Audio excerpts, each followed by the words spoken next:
Is the Biden administration working behind the scenes with social media companies to censor pro-Palestinian content? According to a new report from Ken Klippenstein, that may be the case. In a new piece on Klippenstein's Substack, he reports that Meta, which is Facebook and Instagram's parent company, may have banned activist Shaun King at the behest of the Biden administration. But first, what was the alleged infraction that led to the ban? Well, we have that for you. King told me, he's talking, this is Ken Klippenstein, that the ban came in response to a letter he had posted to his Instagram that December. In it, King praised the Houthi rebels in Yemen for blocking commerce heading toward Israel in the Red Sea, calling it one of the most peaceful options to stop this genocide available to you, and thanking them for trying to end the murder of over 25,000 Palestinians. Meta, like most social media platforms, do not allow designated terrorist groups on their platform.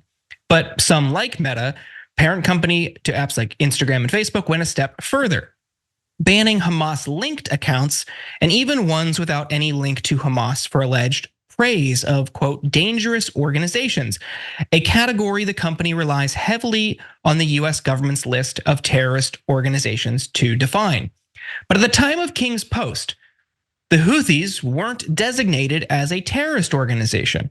They were removed from that list in 2021 and only re-added in January of this year. But when King and his lawyers raised that with Meta, he was surprised by their response.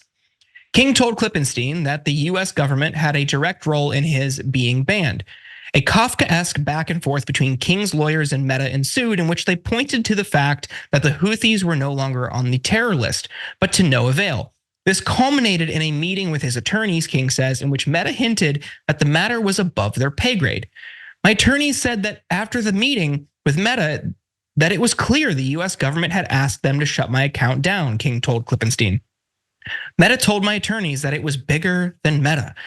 Now, King's account deletion is just one example, but a notable one, as he boasted over 5 million followers on the platform before his ban.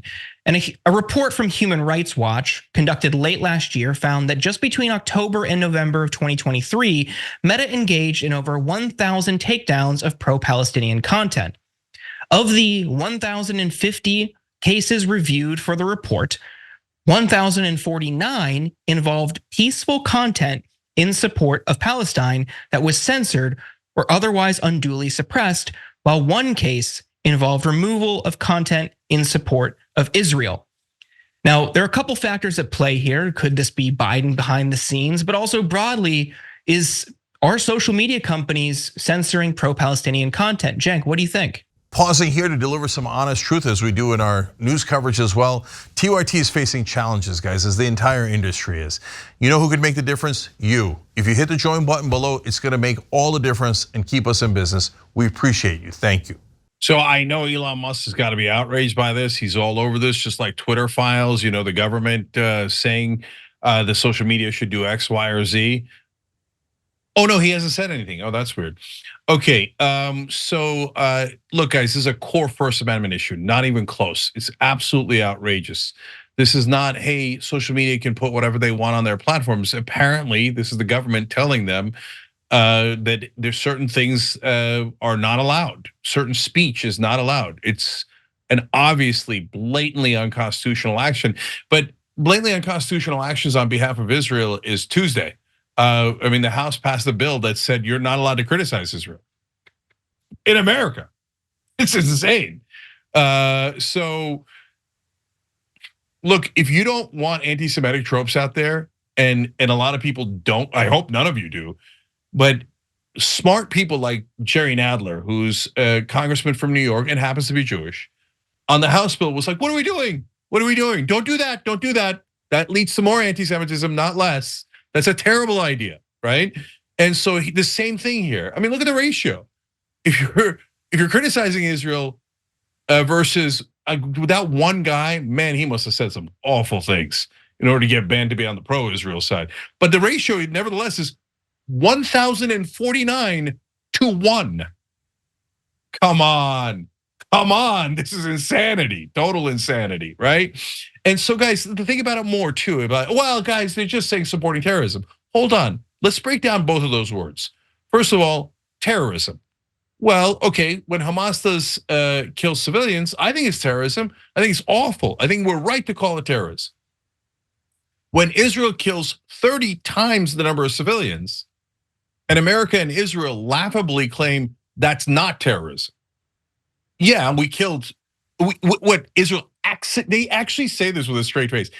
Israel accidentally killed 24,000 women and children. A stadium full of women and children that they dropped giant bombs on and incinerated. It was all, oops, oh, we missed again. Like no one in their right mind would believe that, except everyone in power. So no, I would argue if we're saying killing civilians on purpose is terrorism, then Israel has done massive terrorism. So just saying that you support Israel's military actions should get you banned from social media if we're actually following the standard. So I know you can say, oh, but no, where's daddy? Israel has a program called Where's Daddy, where they wait for a suspected militant to go home. By the way, that militant is picked by an AI robot. They have no idea if it's actually a militant. They wait for him to go home, so they murder his family along with him. They drop a bomb to make sure his kids, his wife, his parents are all dead. That is definitely targeting civilians on purpose, let alone World Central Kitchen, let alone 105 journalists, let alone Hind, let alone everything, and let alone their own hostages they killed because they were in a kill zone. They have things called kill zones where they kill everyone inside the zone. To say that they're not killing civilians on purpose is maniacal, and you would only believe that if you were the most deluded person who was bought into Israeli propaganda 100%. So what is the definition of terrorism? If you apply it fairly, then you would ban everyone. And then secondly, the word support. What does support mean? So the Houthi rebels, if I say I understand why they're doing what they're doing, yes, they're supporting Palestinians in their own way. When we can agree or disagree about whether they should or shouldn't do it, am I now banned? That's a real question. I don't know. This video might get banned from Facebook because we just posed the question of whether the Houthi rebels, like whether we can even understand why the Houthi rebels are doing what they're doing. Or is that considered support because you're bothering trying to understand them? This is maniacal, it's un-American, it's disgusting. None of the social media companies should do it, let alone the US government, which is now bordering on dictatorial to protect a foreign government. I literally could not agree more. That's incredibly well said. And the only thing I really have to add is that it feels like this ironic assault on this idea that we're like a decade into this like quagmire about like what is free speech, like what role do media companies have to play in this? What does a private company, what does a private company do when somebody is posting hate speech on their platform? Like you said, like the Twitter files, and the idea of the government intervening in what kind of speech is allowed has been such a big part of the conversation around free speech. And you have conservatives saying, "Oh, we're getting banned for our opinions. We're getting banned for our political views." When 9 times out of 10, it's like just over calling for violence or extremist hate speech and racial slurs. Which now like on X, go off, have a great time. Apparently, if you want to use racial slurs, but like you can't say cis. And then stuff like this comes down the pipeline where speech about like Houthi rebels is political foreign policy speech. It's not a call to attack. It's not violent speech. It's not hate speech. It's commentary on foreign policy. And for the government to show up and take down foreign policy speech is such a ridiculous violation of it's obviously unconstitutional. It's obviously it doesn't make any sense if you're trying to get people to listen to what you have to say and simultaneously silencing this like milk toast, like, oh, I'm glad that they're stopping commerce from going to Israel. That's not terrorism. This is weaponizing propaganda in support of a very specific foreign policy. And it's so obvious and it's so frustrating that not only are the only people making this point people on the left, but conservatives love it. They love it when anti-war speech or speech that is in some way critical of the US or critical of Israel gets shut down. I've never ever seen a conservative who's really into free speech even remotely stand up for this kind of speech. Even, I mean, not even say even, but like Elon Musk, whose whole thing is promoting free speech, like you literally never, ever see them stand up for this. And it's more than a double standard. It's more than unconstitutional. It does feel like weaponized propaganda in a really effective way. I mean, yeah. Regardless of what you think about Shaun King, like, no, of course he shouldn't have his platform taken down for saying that it's good that Israel is losing commerce. It's nonsensical. Yeah, so I want to put an asterisk on what Jules is saying. So I agree with all of it, but Jules, I have seen non-powerful conservatives start to speak out. Okay, so like you're right, Elon Musk is a giant hypocrite, Trump's a hypocrite, et cetera, right? Tom Cotton's the worst, et cetera, right? But online, I've now begun to see MAGA guys going, wait, why are we sending all that money to Israel? And wait, you're banning speech against Israel? That doesn't sound right, right? And some even politicians like Tom Massey, like, no, you can call me anti-Semitic all day long. I don't care. I'm not going to vote for it to take away the right to free speech because we don't want you criticizing a foreign government. Not going to happen, right? So there was like about I think there was 21 Republicans who joined 33 Democrats in voting no against that House bill. Of course, all the rest of the Uniparty voted yes, take away everybody's constitutional rights to protect Israel. But MAGA guys, most importantly, I don't know if you know this, but for every violation that the establishment does on you, they practice on us for decades, right? So they've been doing it against the left. The FBI, they go after people on the political spectrum. Wow, color of surprise on the left. They've been doing that to us for decades, right?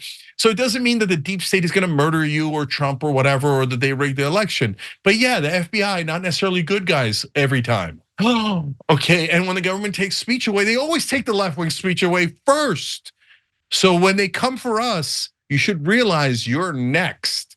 So populists need to band together against the establishment. Otherwise, they're going to take away all of our rights. I think it's reflective of how distorted depictions of war abroad are broadcast back home and how people digest and process those. And you think about even just designating the Houthis as a terrorist group. Think about in the framing of what the US was doing and supporting in Yemen for nearly a decade now. And the human rights catastrophe that only now in Gaza has superseded it. I mean, that was hell on earth and the worst humanitarian crisis in the world until Gaza.